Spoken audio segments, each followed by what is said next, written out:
Olá, muito boa tarde para você que nos acompanha, bem-vindo ao vivo. Passamos da 1h da tarde ao vivo nesta segunda-feira, 30 de julho de 2018. Para você que nos acompanha ao vivo, curtindo, comentando, compartilhando o dia a dia do Repórter Diário. Claro que o foco é a plataforma regional Santo André, São Bernardo, São Caetano, Diadema, Mauá, Ribeirão Pires e Rio Grande da Serra, mas a gente cada vez mais extrapolando, até pela questão das eleições, enfim, os temas que são debatidos no estado de São Paulo, mas hoje é um foco diferente aqui na entrevista. Quero agradecer toda a assessoria de imprensa, comunicação do governo do estado, a agenda do governador Márcio França, abrindo espaço aqui na ala residencial nesse momento, no horário de almoço, para falar mais sobre esse período administrativo, a gestão à frente do Palácio dos Bandeirantes. O governador que sempre pontuou, mesmo antes de assumir, como vice-governador, sempre atualizou o cenário para a nossa região do ABC, cerca de 3 milhões de habitantes, 2 milhões e 100 mil eleitores. Comigo, Leandro Amaral, com Carlos Carvalho, a nossa equipe aqui, apostos, e você pode também deixar sua pergunta, sua questão, na medida do possível, do ponto de vista de gestão, nós vamos responder aqui. Mas de imediato, o governador Márcio França, agradeço a gentileza da entrevista, muito boa tarde. Boa tarde, prazer em falar com vocês.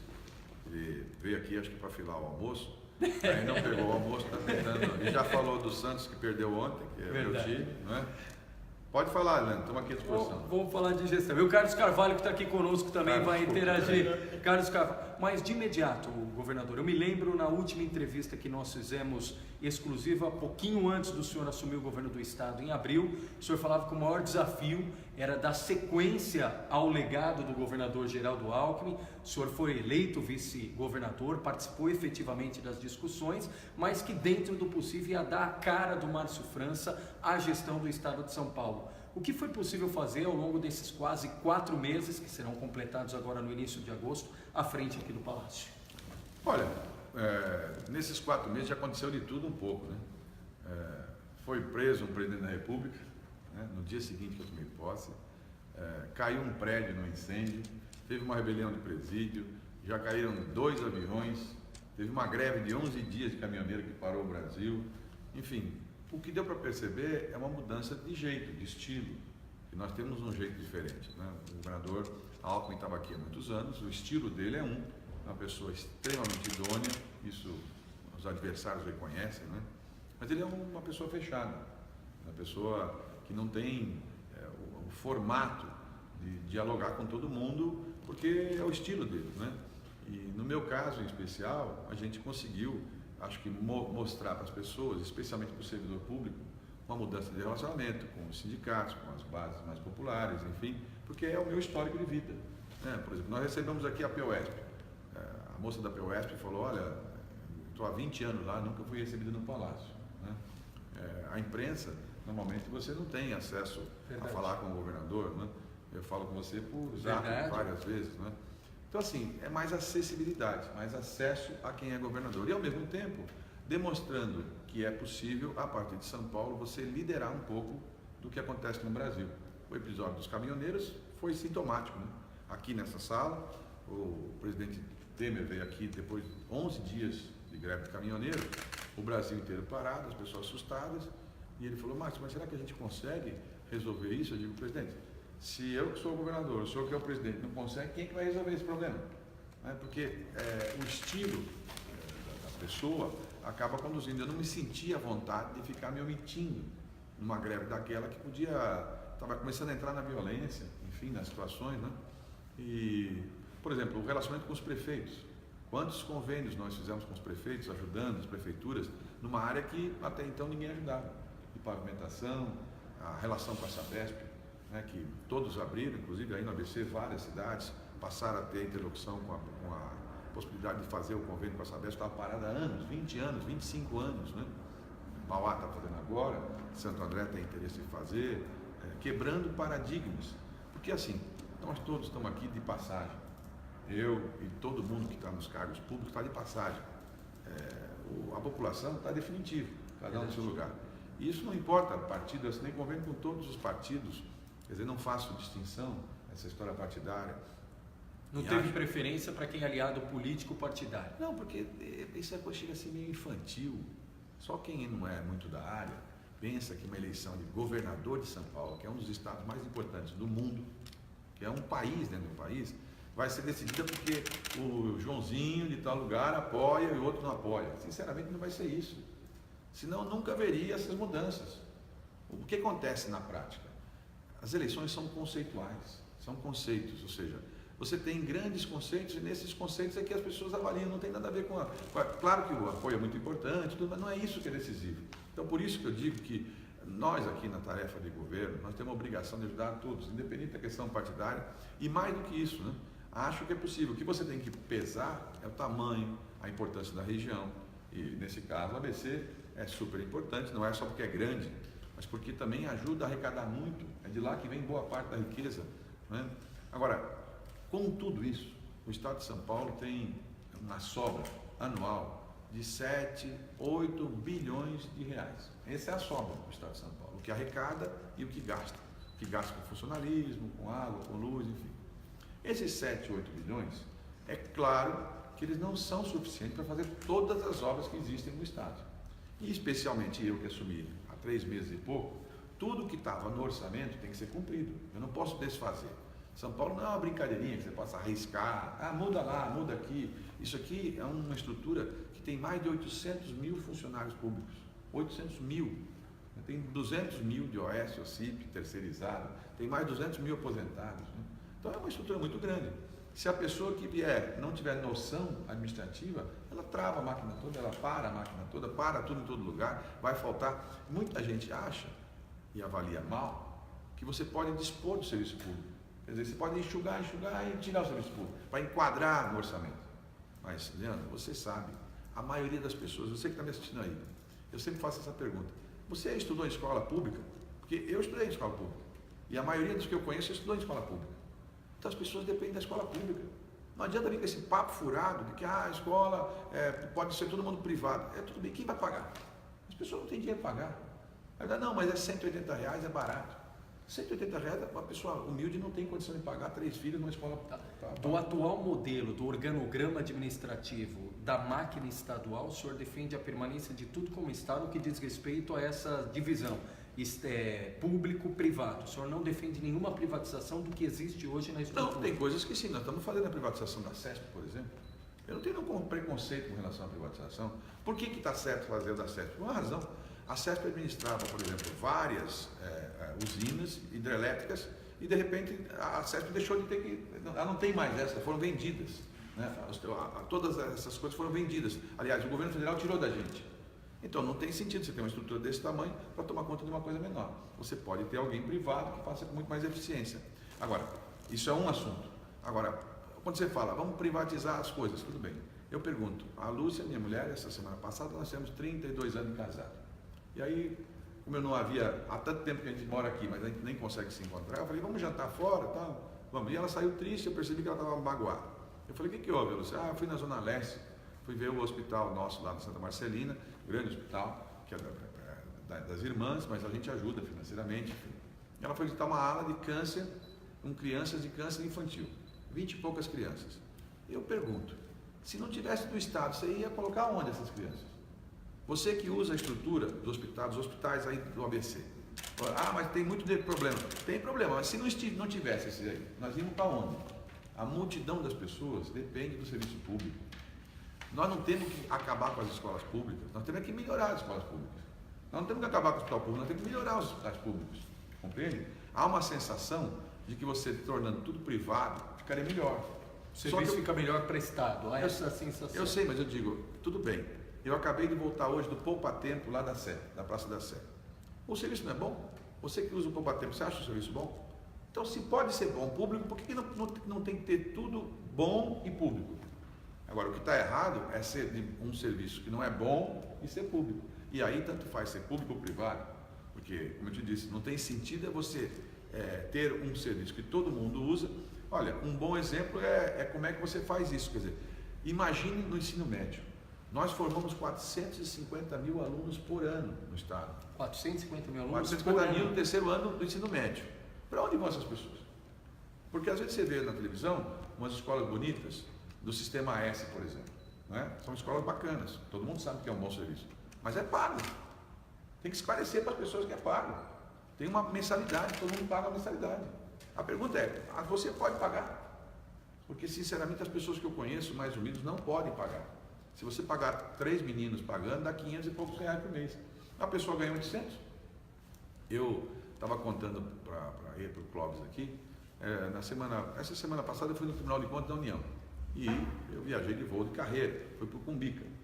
E estava com fome, encontrei lá uma lanchonete, uma lanchonete daquela Viena. Pode fazer um comercial. À vontade, aqui sem problema. Aí eu encostei no balcão e a moça viu a movimentação, o pessoal da polícia e tal, e falou, chegou alguém famoso aí. O senhor sabe quem é famoso? Eu falei, olha, famoso eu não sei, que eu sou governador. Aí ela falou, o senhor é governador? De que estado? As duas, estavam 2 mocinhas lá. Eu falei, do estado de São Paulo. Aí ela fez assim uma cara que falou, esse moço acho que não está falando a verdade, né? Aí eu falei, olha, aqui o governador Alckmin, ele renunciou. E ele renunciou.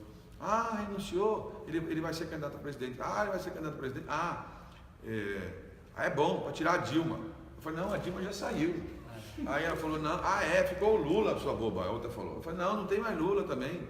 Aí quem é que está lá? O Temer. Bom, elas perceberam que estavam. Aí ela falou, posso tirar uma foto? Eu entrei no balcão. Tirei uma foto com as duas assim. E aí a moça, meio envergonhada pela situação, ela falou para mim, professor, desculpa, deixa eu explicar uma coisa para o senhor. O senhor sabe que horas eu chego aqui? Eu chego às 4h30 da manhã. Presta atenção, em Cumbica, em Guarulhos. Ela mora lá no bairro. Eu chego às 4h30 da manhã. Aí eu toco até minha companheira sumir agora às 4 da tarde. É ela que fica daqui para frente. Eu saio daqui 4 e pouco, chego em casa às 6 horas, cansado. Aí eu vou cozinhar, passar, vou preparar comida para meus filhos, preparar a janta, o lanche. Eu não vejo televisão, não consigo, entendeu? Então eu digo, essa é a população. As pessoas não têm noção da vida, do sofrimento das pessoas, do esforço. No Poupa Tempo, hoje eu perguntei para a moça que é de São Bernardo, a moça lá no Poupa Tempo. Eu falei, e aí, você mora onde? Eu moro em São Bernardo. Eu falei, como é que você faz para sair daqui e chegar em São Bernardo? Eu trabalho na Praça da Sé. Eu pego um metrô, vou até o outro metrô, depois pego um ônibus lá em Santo André e depois vou até um outro ônibus. Ela leva 2h15, 2h30. Só para fazer o deslocamento. Mais ida e volta, 4, 5 horas. Agora, você quer que essas pessoas, tanto faz, não precisa ter poder público. Mas tudo bem, e essas pessoas vão sair do quê? E os funcionários, essas pessoas todas dependem do poder público. As pessoas simples dependem do poder público. Quem é muito rico acha que, não, isso é bobagem. Não é verdade. Então, nós temos que melhorar o que é público. E é possível melhorar o que é público. É possível. Vamos voltar ao exemplo da universitária aqui. São Paulo tem USP, Unicamp e Unesp. Não são boas essas faculdades? São as melhores do Brasil. Mas nós estruturamos um ponto importante, o Carlos também vai aprofundar nisso, governador, mas de que forma, de um conceito geral, até mesmo superficial, é possível melhorar? É colocando indicadores, é colocando metas, é dando mais valorização e reconhecimento ao funcionário público? Como é que pode cada vez mais ser otimizado? Leandro, tudo que podia ser feito, bem feito, foi feito aqui. Foi naquelas condições que estava o país. Hoje o país está em outras condições. Nós não temos mais que mudar de andar, nós temos que mudar de prédio. É uma mudança conceitual. O que eu estou dizendo é o seguinte, por exemplo, vamos dar um exemplo.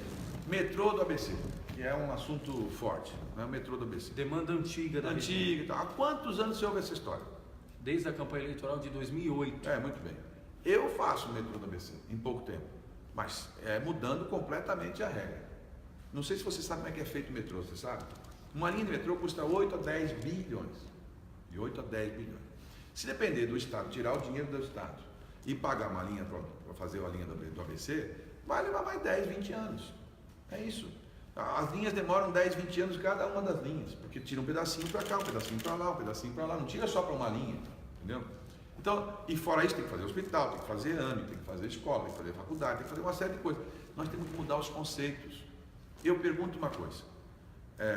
Nesse caso específico, todos os metrôs que foram feitos em São Paulo, todos, São Paulo tem 89 quilômetros de metrô, hoje, certo?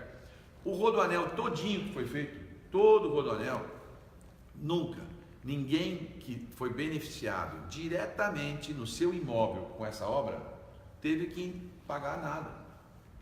Só para você entender como é que funciona. Se eu levar um metrô para o ABC, nas ruas onde eu for passando, e as ruas adjacentes, você acha que valoriza a propriedade da pessoa? Claro que não. valoriza. Valoriza? Valoriza. Então eu pergunto o seguinte, se essa valorização, pegar, por exemplo, um terreno, se você soubesse que eu vou começar a obra amanhã, e você vê que tem um terreno na esquina grande, se você comprar, você vai ganhar dinheiro, não vai? Perfeito. Vai ganhar. A pergunta é, por que todo mundo em São Paulo tem que pagar para você ganhar dinheiro? Por quê? Está errado.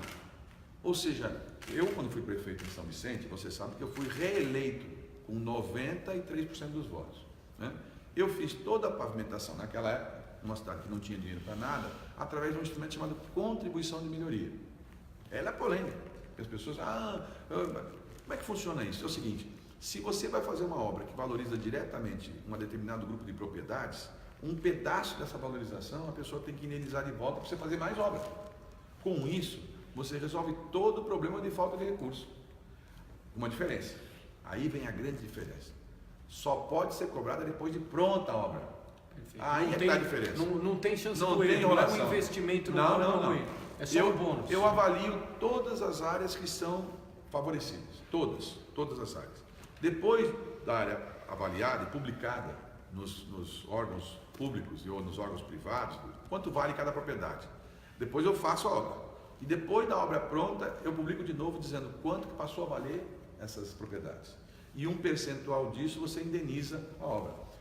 Na outra semana eu fui a uma cidade chamada Engenheiro Coelho. Nós estamos com 17, estamos duplicando 17 quilômetros. Aí vi uma placa, vende-se essa propriedade. Aí vi lá, prefeito, quanto é que está valendo o alqueire aqui? Ele falou, antes ou depois? Eu falei, não, antes e depois. Ele falou, valia 25 mil reais o alqueire, agora está custando 125, 130, não tem para vender. Agora a pergunta é o seguinte, você conhece Engenheiro Coelho? Não. Você tem pai? Não, vivo? não. Tem pai vivo, mas não tenho familiar. Teu pai é aposentado, pensionista? Aposentado. Por que ele tem que pagar para aquele cara ficar rico lá em Engenheiro Coelho? É o que nós estamos fazendo. Nós estamos fazendo isso. Minha mãe e outras pessoas são pensionistas, elas estão pagando para algumas pessoas ficarem ricas. Está errado. Está errado. Mas você está inventando, isso já existe na Constituição desde 88. É isso que eu ia perguntar, para fazer isso. Não sabe nada. Tem lei aprovada desde 66 pelo Laudo Natel. O Laudo Natel aprovou essa lei. Só precisa ser colocado em prática. Precisa começar a fazer, formular esse formato. Aí tudo se resolve. Deixa essas obras, que são obras de grandes infraestrutura, que valorizam as propriedades, você faz um corte, dizendo o seguinte, a propriedade até 500 mil reais não vai pagar nada. Então, quem for uma pessoa simples, porque uma pessoa que tem uma propriedade acima de 500 mil reais, já não é uma pessoa, abaixo de 500 mil reais não vai pagar nada. Agora, quem tiver propriedade acima de 500 mil reais, vai ter que pegar um percentual sobre a valorização da sua propriedade. Mas isso aí vai falar que vai. Eu vou mentir para as pessoas. Essa é a fórmula que existe para você ter. E aí, algumas pessoas que não são honestas vão dizer, mas é que você quer cobrar. Não é que eu quero, é que é certo. O que está errado é seu pai, a minha mãe e outras pessoas que moram em outro lugar pagarem para que alguém fique rico. Vamos dar um exemplo? Rodoanel. Quando a gente fez o Rodoanel, a gente foi passando uma pista, né? No meio de um matagal, que não tinha nada lá, nada. Não sei se você sabe, mas para passar essa pista a gente pagou. Sim. Sabe que nós fomos condenados? A pagar o valor do metro que nós pagamos, já foi como se tivesse o Rodoanel pronto.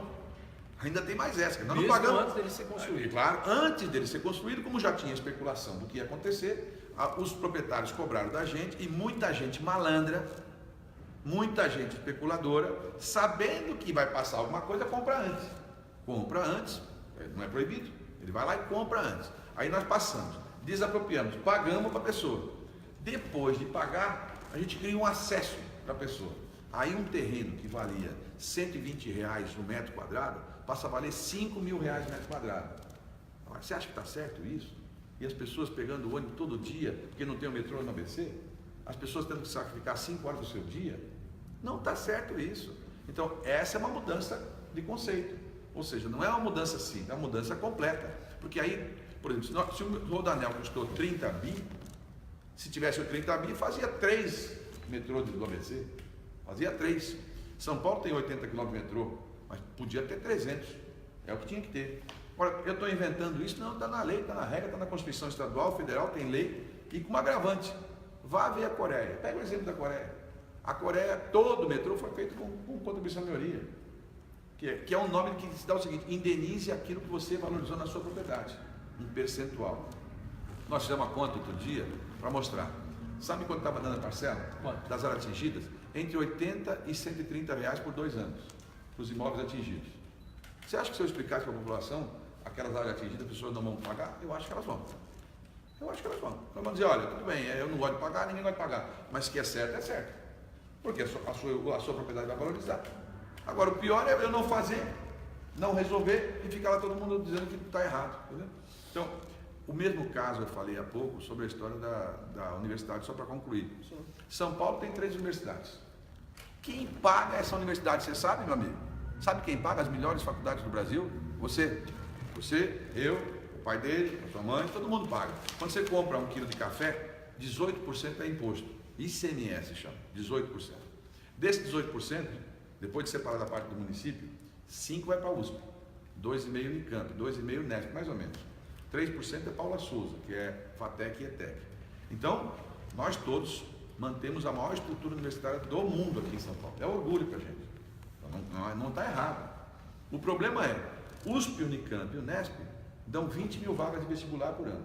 20 mil.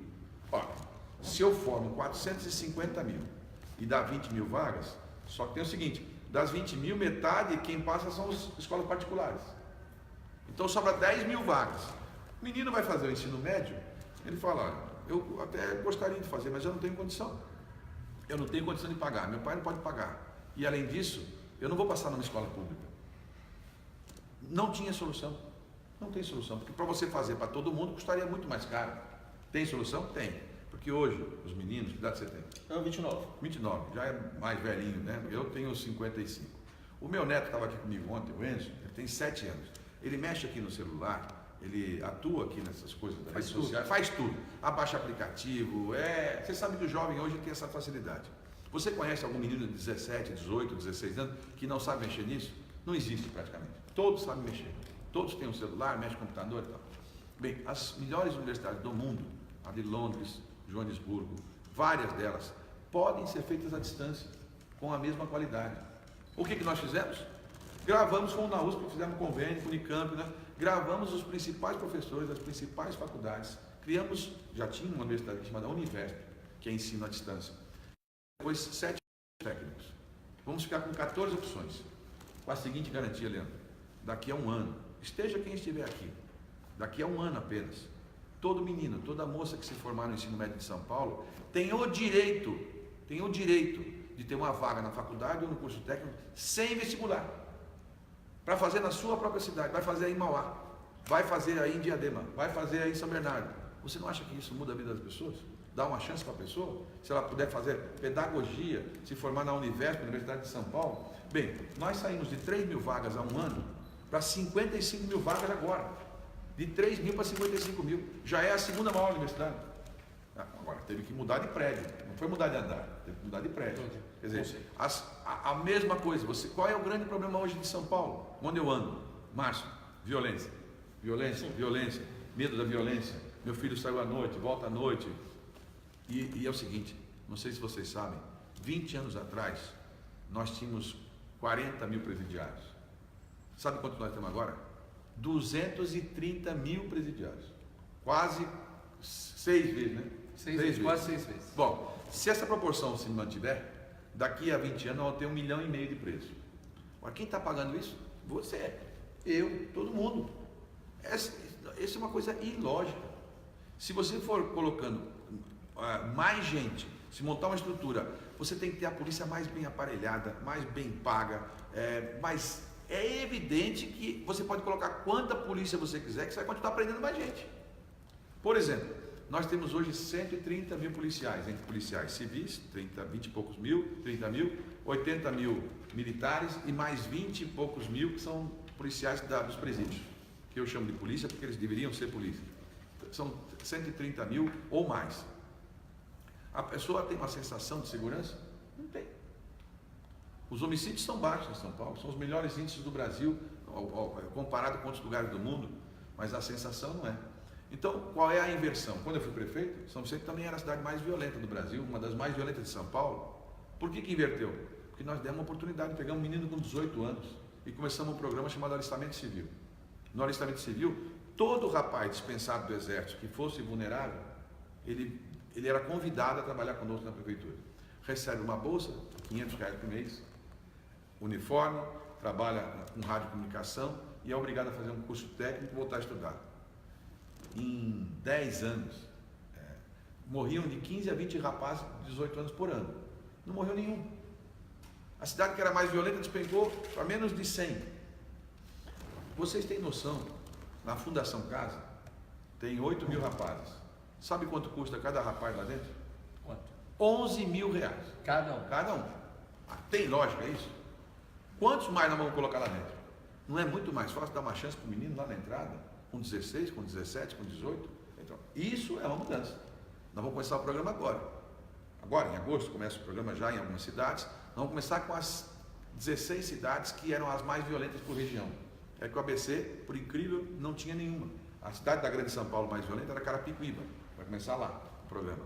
Mas em cada região foi escolhida uma. Nós vamos começar. Se tudo correr bem, nós vamos começar com 4.500 rapazes, mais ou menos 4.300.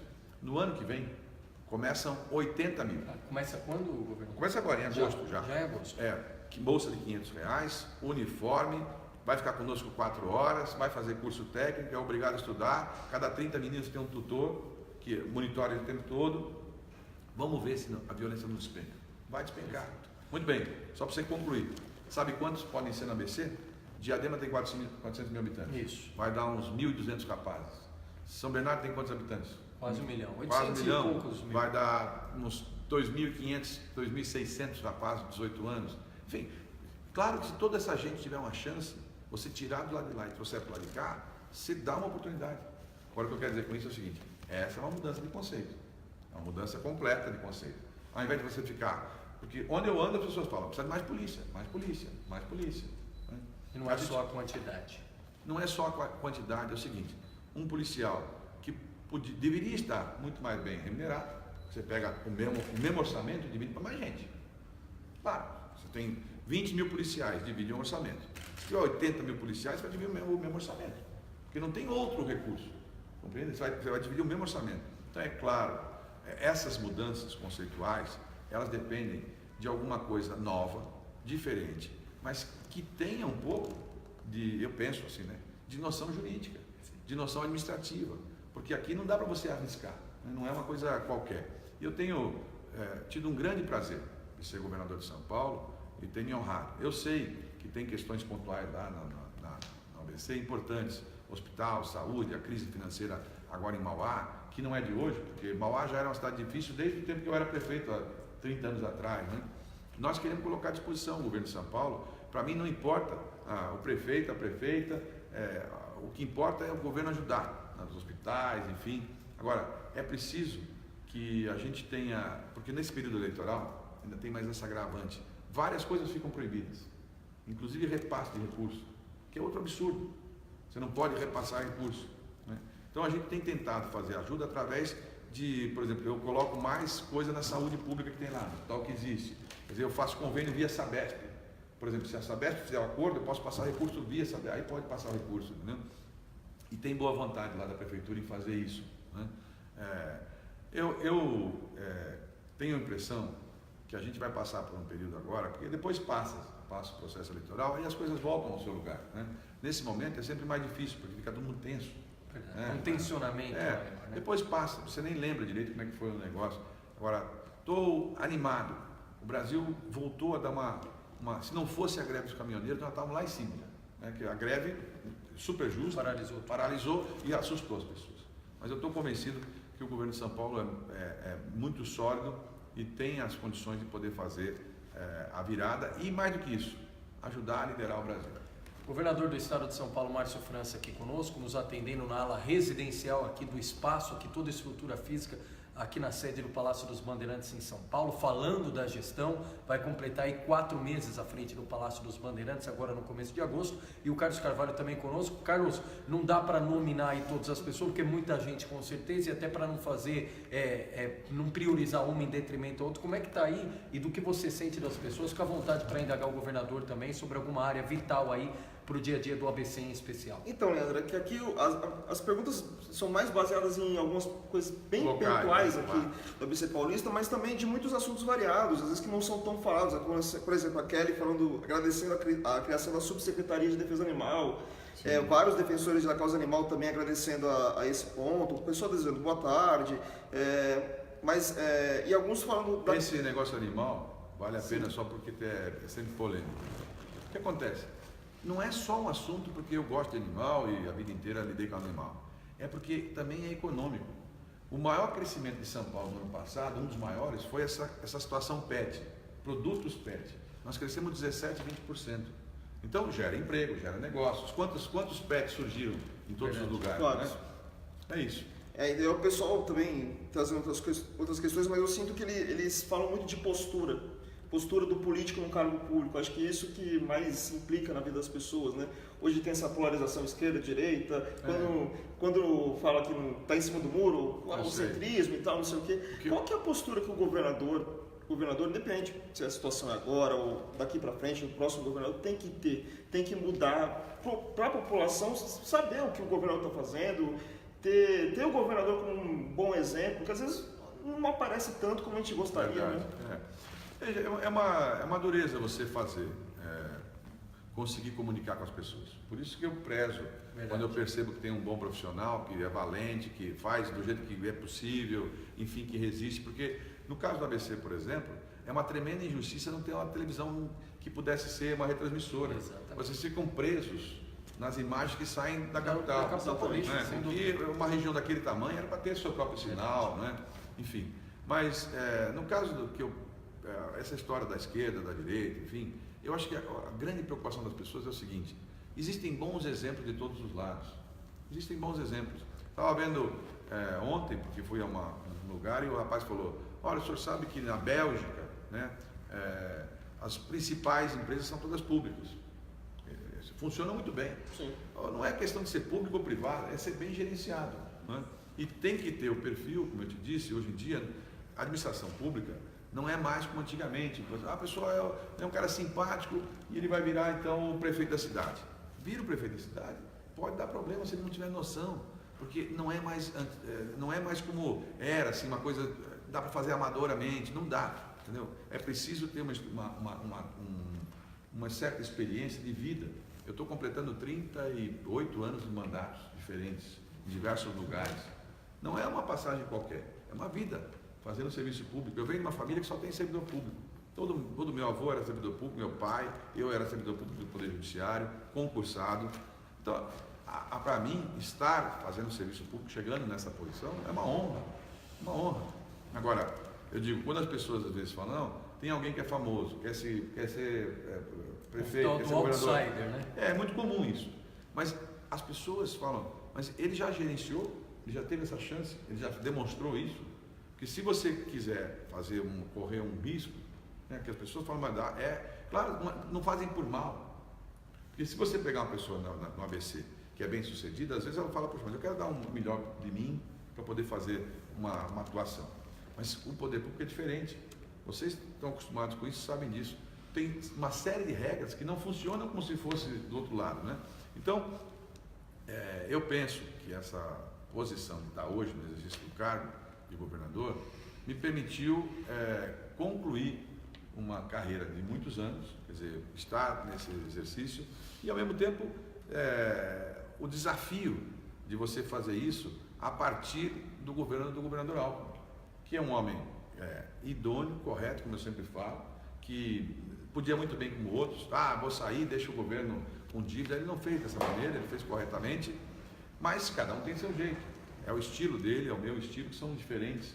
E eu acho que isso permite que as pessoas também possam conhecer outro jeito de poder fazer governo, com uma visão mais social, como é a minha. E pensando assim na questão da região do ABC, tivemos muita a questão de Mauá, a questão financeira, que está pedindo ajuda tanto do governo estadual quanto do governo federal. Santo André com a Avenida dos Estados, que vira e mexe dá problema. No último ano, 2 pontes caíram por ali. Essa parceria também está sendo recíproca? Estou repetindo, então, os prefeitos, de maneira geral, os prefeitos passaram por dificuldades muito grandes, todos eles, não foi só lá. Se a queda da arrecadação aconteceu no estado, imagina na prefeitura, né? Enfim, quero mais uma vez falar ao prefeito de Santo André que eu estou à disposição, se nós assinarmos esse contrato da Sabesp, já disse a ele que está no pacote a gente fazer todo o recap de novo da Avenida do Estado, que era muito importante para ele, é que eles têm dívidas grandes com a Sabesp. Tanto lá... Aí nesse caso, o que está no pacote, uma negociação para Santo André pagar o que deve, ou seria para o Simasa passar para Sabesp? Não. É para que a gente possa gerenciar parte ou da água ou do esgoto. Porque isso que estava sendo discutido e com boa vontade do prefeito, inclusive, sobre isso, né? Porque não é que a prefeitura não saiba fazer, mas nós temos a Sabesp, que é a terceira maior empresa do mundo. Eu pergunto, se você tem alguém que já é ultra especialista, não é mais fácil deixar na mão de quem já é especialista? Do que você tentar montar uma engenharia? Por exemplo, não é esquisito? Por que as cidades devem 3 bilhões? Divida 3 bilhões, só no caso de Santo André, porque 3 bilhões acho que é a parte que já está inscrita, né? Isso. Não é isso? Quantos moradores tem Santo André? Quase pouco mais de 700 mil. Vai dar 4 mil reais ou 5 mil reais, deve cada habitante de Santo André para a Sabesp. Não é pagável. Não dá para fazer dessa maneira. Tem que inventar alguma solução. O que está em conversa não é a Sabesp pegar água e esgoto. É um dos dois itens vir para a Sabesp. Ou os dois. A Sabesp está à disposição para fazer as duas coisas, mas muitas vezes eles têm contratos em andamento. Mas pelo menos uma parte para dizer assim, integrar o sistema, para que a gente pudesse criar um mecanismo de poder reembolsar a prefeitura com parte do que ela deve. Entendeu? E aí a Avenida dos Estados poderia entrar. Eu acho muito importante. E disse para ele isso. E quero ajudar a fazer. Aliás, se a Avenida do Estado fosse do Estado, eu faria já essa pavimentação. É que a Avenida do Estado não pertence ao Estado, pertence ao município. E nesse instante eu não posso fazer obra em município. Eu posso passar o recurso. E nós passamos vários recursos para as cidades ali da região. Mas cada prefeito que escolheu onde quis colocar o asfalto. O mesmo vale para o diálogo com Mauá, que tem uma situação muito semelhante? Claro, o mesmo. E aliás, eu soube que a prefeitura tem avançado bastante, topando fazer o acordo para a gente poder fazer reembolso financeiro e ajudar a cidade. Carlos. Eu só estou lembrando aqui a questão da Sabesp em Diadema. Em Diadema aconteceu isso, tinha uma dívida de 1 bilhão de reais e acabou. A Saned foi incorporada à Sabesp e, inclusive, Diadema teve investimento de quase 200 milhões de reais depois na sequência. Então, e não pareceu que ficou mais tranquilo? A mim pareceu que ficou mais tranquilo. Porque houve um período que um grupo de pessoas ganhou as prefeituras e resolveu fazer independência de todas as cidades. Nessa independência, tentou colocar privados. Os privados, não é por mal, mas é claro que eles têm que ir lá para ganhar, eles não estão lá para fazer benemerência. Então eles falam, olha, só faço investimento se eu tiver o retorno. Né? E aí não tem financiamento, entendeu? Então é uma das sugestões aí para que vocês possam ajudar lá com os prefeitos e com as prefeituras. Tá, e o senhor falou da questão de Mauá, o senhor já foi procurado pela prefeita, pode encaminhar, como o senhor falou, e é importante ressaltar isso, porque todo mundo fala de questão financeira e lá ainda mais acentuado por conta do que aconteceu no estado de calamidade financeira da cidade. O governador, em que pese esse momento e das restrições eleitorais peculiares a esse momento, pode ajudar a cidade de Mauá? Posso, claro, especialmente nessa área da saúde, que eu sei que tem muitas dificuldades, porque os hospitais... Em especial o Hospital Nardini, lá está com grandes problemas. Eu tinha, inclusive, me comprometido a fazer isso, a fazer o Animais. Eu quero dizer o seguinte, nós estamos à disposição dos prefeitos todos. Eu fui prefeito, eu sei como é difícil a luta. Nós fizemos obras, a ETEC está funcionando lá em São Bernardo, você deve saber, a Escola Técnica de Economia Criativa. Morando, meu amigo, foi comigo, foi do meu partido, enfim, tem uma relação. É zero problema, no ABC inteiro, zero problema. Eu quero poder colaborar e acho que a gente pode fazer isso com o governo do Estado em muitas áreas e estou à disposição. A derradeira, Carlos Carvalho. Como o governo do Estado pode ajudar na integração maior da região metropolitana? Porque nos últimos anos os prefeitos tentaram se reunir, fizeram um conselho da região metropolitana, mas a gente não viu tantos avanços. Nós, na ABC, a gente sofremos muito com isso, principalmente com a relação com a capital, né, que é a nossa principal fronteira, a nossa principal divisa. O que o governo do Estado pode fazer para ajudar a integração, a integrar melhor essas cidades? Eu mudaria o formato, mais uma vez. Eu mudaria de prédio, não de andar. Eu acho que o ABC não devia estar integrado à região metropolitana da capital como um todo. O ABC tem características próprias. Deveria ser ele próprio uma região metropolitana. Avançar o consórcio intermunicipal que lá existe. Não, o formato jurídico não importa. Importa que a decisão deles ficasse entre eles. Não entre as 39 cidades. As 39 cidades, a capital pesa demais. A capital tira a cena. Entendeu? A capital tira a cena. A Baixada Santista, eu fui o primeiro presidente do Conselho Metropolitano. Funciona melhor porque tem características próprias. O ABC tem características próprias, que não pode ser comparada com a Guarulhos, com Osasco, com outras regiões da Grande São Paulo, que estão grudadas, mas são diferentes. Governador, e para a gente encerrar aqui nesse espaço das considerações finais, aliás, mais uma vez quero agradecer ao Clóvis, toda a equipe de comunicação aqui do Palácio dos Bandeirantes. Você já bateu um recorde, essa é a maior entrevista que eu dei. Mas 4 vezes que eu estou aqui no governo. Eu agradeço a disponibilidade aqui, governador. Mas o senhor tocou num ponto que é importante E aqui quero até justificar, todo mundo, o Leandro fala do dia a dia eleitoral, e até em respeito à legislação eleitoral, para a gente, enquanto veículo de comunicação, não ter problema. Nós não fizemos nenhuma pergunta eleitoral, nem de convenção, para não ter problema. Questão aqui, foco administrativo, foco de gestão, e no momento oportuno, fora do ambiente de gestão, sem dúvida alguma, aí a gente vai poder indagar o Márcio França em outras condições. Mas aqui é na condição de papel do governador do estado de São Paulo, que ele está desde o mês de abril à frente do Palácio dos Bandeirantes. E nessas considerações, governador, é importante porque as pessoas querem saber quem é o governador do estado de São Paulo. Sim. Como é que o governador chegou até aqui? O senhor falou aqui dessa experiência de gestão pública. Como é que começou o dia a dia? A família França, o senhor disse, várias pessoas já trabalharam no dia a dia como servidor público, tem esse DNA, mas em especial em cargo eletivo. Como é que está esse currículo até chegar esse comando, esse cargo tão importante, governador do estado? Olha, eu venho de uma família que, como disse, era servidores públicos, e muito pequeno eu dizia para meu pai, eu quero ser político. Ele falou, não faça isso, aqui em casa ninguém vai fazer coisa errada. Né? Porque era já médico. tinha isso desde aquela época? Sim, ninguém quer se meter com política. Quem hoje em dia, em sã consciência, quer, entendeu? Se você puder, a pessoa não quer, não é isso? E eu disse para ele, olha, mas eu quero, enfim, fui fazer faculdade de Direito, e na faculdade de Direito acabei entrando no movimento estudantil, diretório de estudantes, enfim, dali me elegi vereador, sempre pelo meu partido, nunca foi em outro, enfim, tive uma carreira até hoje, fui prefeito, fui deputado federal, fui secretário de Estado em várias pastas, fui vice-governador e nesse instante eu ocupo essa função de governador e sempre digo uma coisa que é simples, aqui quem trabalha para vocês sou eu, vocês é que pagam a minha remuneração e é de todo mundo que é servidor público e a minha função hoje aqui é de passagem, eu não sou governador, eu estou governador, né? Todas as nossas funções são de passagem, por isso não pode ter essa vaidade, nessa coisa, não pode ter, porque todos nós aqui estamos de passagem servindo a quem nos paga, que é você, a população de São Paulo.